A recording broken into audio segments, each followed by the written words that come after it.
እግዚአብሔር መልካም ነው፣ በመከራ ቀንም መሸሸጊያ ነው። እግዚአብሔር ሰይጣንን እንዲፈትነን ለምን ይፈቅድለታል? እርግጠኛ ነኝ የሁላችሁም ጥያቄ ነው።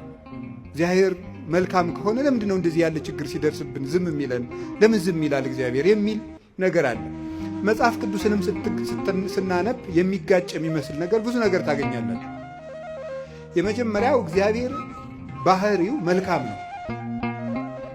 ባህሪው መልካም ነው። በሱ ዘንድ ክፉ የለም።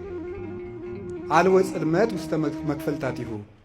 በእግዚአብሔር በባህሪው ኃጢአት የለበትም፣ ነውር ነቀፋ የለበትም። እስመ ንጹሕ አጠባያቲሁ ለእግዚአብሔር። የእግዚአብሔር ባህሪ ሁሉ ፍጹም ንጹሕ ነው። እግዚአብሔር ባህሪው ንጹሕ ነው። ፈቃዱ ደግሞ መልካም ነው። ኄር እግዚአብሔር ለእለ ይትዔገሥዎ ወያድኅኖሙ በጊዜ ምንዳቤሆሙ። እግዚአብሔር ለሚታገሱት ሁሉ እግዚአብሔር መልካም ነው፣ በመከራ ቀንም መሸሸጊያ ነው ይላል። ወምስካኢነ ውእቱ አምላኩ ለያዕቆብ። የያዕቆብ አምላክ መጠጊያችን ነው። ወበእንተዝ ኢንፈርህ ለማድለቅለቀት ምድር ወለመኒ ፈለሱ አድባር ውስተ ልበ ባሕር። ስለዚህ ተራሮች ተነስተው ወደ ባህር ልብ እንኳን ተነስተው ቢገቡ ወይም ቢነቀሉ አንደነግጥም፣ የያዕቆብ አምላክ መጠጊያችን ነውና። እግዚአብሔር ብርሃኔና መድኃኒቴ ነው፣ የሚያስፈራኝ ምንም የለም። እግዚአብሔር ምእመና ለሕይወቴ። እግዚአብሔር የሕይወቴ መታመኛዋ ነው።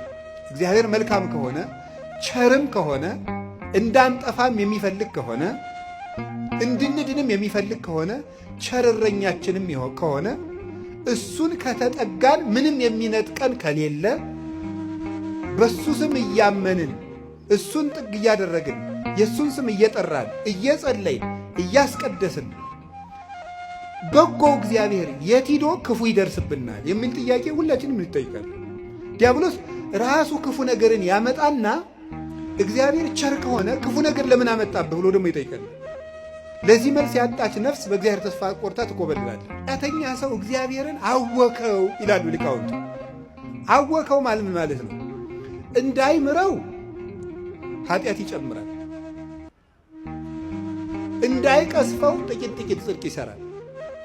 አንድ ዲያቆን ነው አይደል የተባለው፣ መቅደስ ውስጥ ቅዱስ ጳውሎስን መልእክት ማንበቡን ትቷሉ የኢዮብን መጽሐፍ ያነባል አሉ።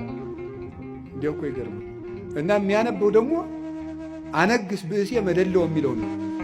አፄ ቴዎድሮስ እያስቀደሱ ነው ይባላል። ጨካኝ ንጉሥ አነግሳለሁ የሚለውን ነው የሚያነበው። ጨካኝ ንጉሥ አነግሳለሁ ብሏል እግዚአብሔር የሚለውን ያነባል። ምን ብለው ጨመሩበት እሳቸው? ቀጥሎ ያለውን እሱ ግን አይላትም አውቆ በይንተ ከየህዝብ የሚለውን ጨምረው እንጂ ያሉታል። ስለ ህዝቡ ክፋት የሚለውን ጨምረህ አነበዋል። ስለምኑ ክፋት ነው? ስለ ህዝቡ ክፋት። ስለዚህ ክፉ ነገርን ማን ነው ያመጣው ካላችሁን፣ እኛ በሉ ንገሩኝ እንጂ እኛ ነን ክፉ ነገርን የምናመጣው። እግዚአብሔር ክፉ ነገርን አመጣለሁ ማለት ክፉ ነገር ሲመጣ ዝም እላለሁ፣ አሰናብተዋለሁ ማለት ነው።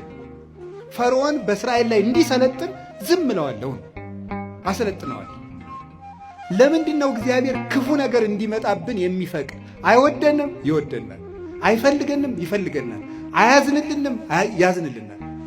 እና ግንሳ ምን ሆነ? እንዳይጠብቀን እንዲጠብቀን የሚያደርገውን ነገር ሁሉ ቆርጠነዋል። ከእሱ ጋር መዋል አንፈልግም። እሱን በጸሎት ማነጋገር አንፈልግም። ሕጉን መፈጸም አንፈልግም። በቤቱ መኖር አንፈልግም። መታረቅ አንፈልግም። መስማማት አንፈልግም። በምን መልኩ ይጠብቀን? አብሮን ቢኖር ክፉ አይደርስብንም። አብሮን እንዳይኖር ደግሞ ቤታችን ቆልፈናል። እኔ በደጅ ቁሜ አንኳኳለሁ፣ የሚከፍትልኝ ቢኖር ራት እበላለሁ ብሏል። የምንከፍተው እኮ ደጃፋችን መስኮታችን አይደለም፣ ልብ ነው ደጅ ያለው።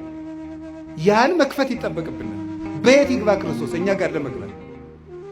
ስለዚህ እንዳይጠብቀን ስናደርግ ክፉ ነገሮች ወደ እኛ ይመጣሉ።